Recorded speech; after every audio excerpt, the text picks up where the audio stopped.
നിങ്ങളൊന്ന് ആലോചിച്ച് നോക്ക്. അതിൻ്റെ ഇടയിലും മുസ്ലിം എന്ന പേര് പറയാതെ മുന്നോട്ട് പോകാൻ സാധിക്കുന്നില്ല.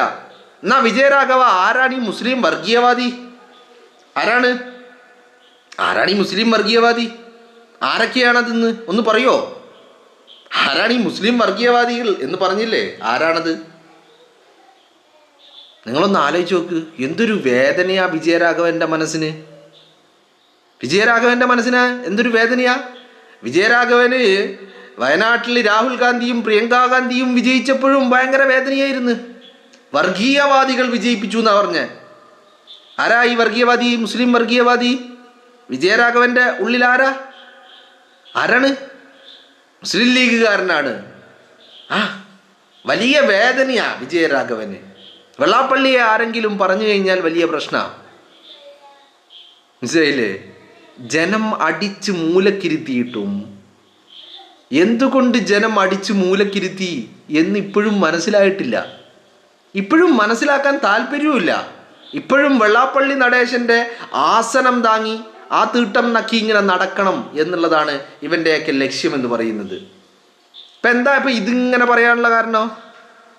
നിങ്ങളൊന്ന് ആലോചിച്ച് നോക്ക്. ഇപ്പം കഴിഞ്ഞ ദിവസങ്ങളിൽ ഇവരുടെ local committee, area committee, branch committee, ജില്ലാ സെക്രട്ടേറിയറ്റ്, സംസ്ഥാന സെക്രട്ടേറിയറ്റിലൊക്കെ സഖാക്കളായിട്ടുള്ള ആളുകൾ പച്ചക്ക് പറഞ്ഞു.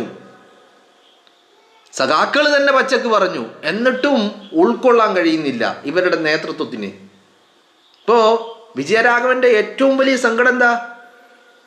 ആരാ വർഗീയവാദി എന്ന് ചോദിച്ചാൽ വെള്ളാപ്പള്ളി നടേശൻ എന്ന് പറയുന്നതാ. പിന്നെ മലയാളിയോട് ആരടാ വർഗീയവാദി എന്ന് ചോദിച്ചാൽ വെള്ളാപ്പള്ളി നടേശൻ എന്ന് തന്നെ പറയൂ, അല്ലേ? എന്ന് കരുതിയിട്ട് വെള്ളാപ്പള്ളി നടേശൻ അല്ലാത്ത വേറെ ആളുകൾ വർഗീയവാദികളില്ല എന്നാണോ അതിൻ്റെ അർത്ഥം? അല്ലല്ലോ. മലയാളിയെ സംബന്ധിച്ചിടത്തോളം കേരളത്തിൽ ഇന്ന് ജീവിച്ചിരിക്കുന്ന ഏറ്റവും വലിയ വർഗീയവാദി അത് വെള്ളാപ്പള്ളി നടേശനാ. അത് മലയാളി പറയും, ചാടി എണീറ്റ് പറയും, ഏത് ഉറക്കത്തിലും പറയും. അതിനെന്താ ഇവനിക്ക് ഇത്ര വേദന? നിങ്ങളൊന്ന് ആലോചിച്ച് നോക്ക്. വെള്ളാപ്പള്ളി നടേശൻ CPM-ൻ്റെ അംഗമാണോ? അല്ലല്ലോ. പിന്നെന്താ വെള്ളാപ്പള്ളി നടേശനെ പറയുമ്പോൾ എനിക്ക് ഇത്ര വേദനിക്കുന്നത്? എന്തുകൊണ്ടാ? RSS ഈ പറയുന്ന മോഹൻ ഭാഗവത് CPM-ൻ്റെ പിണറായി വിജയൻ്റെ കൈവെള്ളയിൽ വെച്ചു കൊടുത്തതാ വെള്ളാപ്പള്ളി നടേശനെ. ആരെയൊക്കെ വേദനിപ്പിച്ചാലും, ഇവൻ മോഹൻ ഭാഗവതിനെ അടക്കം വേദനിപ്പിച്ചാലും വെള്ളാപ്പള്ളി നടേശനെ വേദനിപ്പിക്കാൻ പറ്റൂല. അങ്ങനെ വേദനിപ്പിച്ചു കഴിഞ്ഞാൽ വലിയ പ്രത്യാഘാതങ്ങൾ നേരിടേണ്ടി വരും. അതല്ലേ? നിങ്ങളൊന്ന് ആലോചിച്ച് നോക്കൂ. എത്ര കൃത്യമായിട്ട് ഇവൻ്റെ മനസ്സിൻ്റെ ഉള്ളിൽ എന്താ ഇപ്പം